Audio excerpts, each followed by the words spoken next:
Corona महामारी के चलते ना सिर्फ जीवन अस्त व्यस्त हुआ है, बल्कि इसके चलते कई लोगों को अपनी जिंदगियां गंवानी पड़ी हैं। इस महामारी के चलते देश भर में अब तक 3 लाख से अधिक लोगों की मौत हो चुकी है और अभी भी हर दिन इसके चलते हजारों लोगों की मौत हो रही है। ऐसी किसी भी अनहोनी की स्थिति में अपने परिवार को आर्थिक सहारा देने के लिए हेल्थ इंश्योरेंस कराया जाता है। यह इंश्योरेंस अस्पताल में भर्ती होने के खर्चे को रिकवर करता है। हालांकि यहाँ ये जानना भी अति महत्वपूर्ण है कि अगर हेल्थ इंश्योरेंस कराए हुए शख्स की मौत हो जाती है तो स्वास्थ्य बीमा पॉलिसी का क्या होगा। हेल्थ इंश्योरेंस पॉलिसी में इंश्योर्ड की मृत्यु होने पर जो प्रक्रिया होती है वो हम आपको बताने जा रहे हैं। सबसे पहली बात है कि बीमित परिवार के किसी सदस्य की मृत्यु की स्थिति में क्या होता है। अस्पताल में भर्ती होने के दौरान अगर बीमित परिवार के किसी शख्स की मौत हो जाती है तो परिवार के अन्य सदस्य बीमा कंपनी से क्लेम रिक्वेस्ट को प्रोसेस करने और क्लेम सेटलमेंट का अनुरोध कर सकते हैं। दूसरी बात है कि अगर बीमित सदस्य की मृत्यु होने पर, तो आपको बता दें कि किसी बीमित सदस्य की मृत्यु के बाद प्रस्तावक को बीमा कंपनी से संपर्क कर क्लेम रिक्वेस्ट को प्रोसेस करने और क्लेम सेटलमेंट का अनुरोध करना होता है।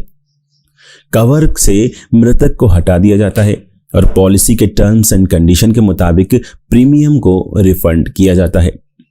अब अगर पॉलिसी के प्रस्तावक की मृत्यु हो जाए तो पॉलिसी अवधि के दौरान प्रस्तावक की मौत होने की स्थिति में परिवार को इंश्योरेंस कंपनी से प्रस्तावक में बदलाव के लिए संपर्क करना होता है। ऐसी कंडीशन में एक नए प्रस्तावक को लेकर नया फॉर्म भरा जाता है। बीमा कंपनी प्रस्तावक को बदलती है और अन्य सदस्यों के लिए पॉलिसी जारी रहती है। अगर एक से अधिक सदस्यों की मृत्यु हो जाए तो उस कंडीशन में, तो ऐसी कंडीशन में अगर यह रीइंबर्समेंट क्लेम है तो पॉलिसी में रजिस्टर्ड नॉमिनी को क्लेम पेड किया जाता है। अगर यह कैशलेस क्लेम है तो अस्पताल से जुड़े खर्चों को ये सीधे अस्पताल को दे दिया जाता है।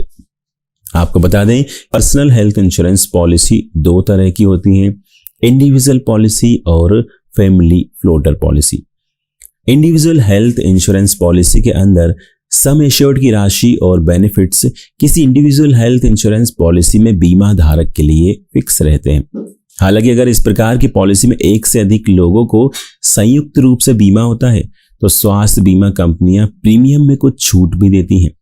जॉइंट हेल्थ इंश्योरेंस पॉलिसी में अगर किसी शख्स ने अस्पताल के खर्चों को लेकर क्लेम कर दिया है तो यह दूसरे शख्स के बेनिफिट को प्रभावित नहीं करेगा, यानी दूसरे शख्स को पूरा बेनिफिट्स मिलेंगे।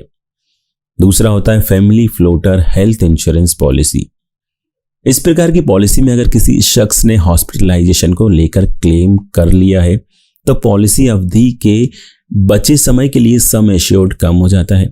इसे एक उदाहरण से समझ सकते हैं कि 5 लाख रुपए वाला कोई फैमिली फ्लोटर अप्रैल में हर साल रिन्यू होता है। अगर बीमित 4 सदस्यों में किसी एक ने अगस्त में 3 लाख रुपए का क्लेम हासिल कर लिया है तो बचे हुए अगले 7 महीने तक सिर्फ 2 लाख रुपए का सम एश्योर्ड ही उपलब्ध रहेगा।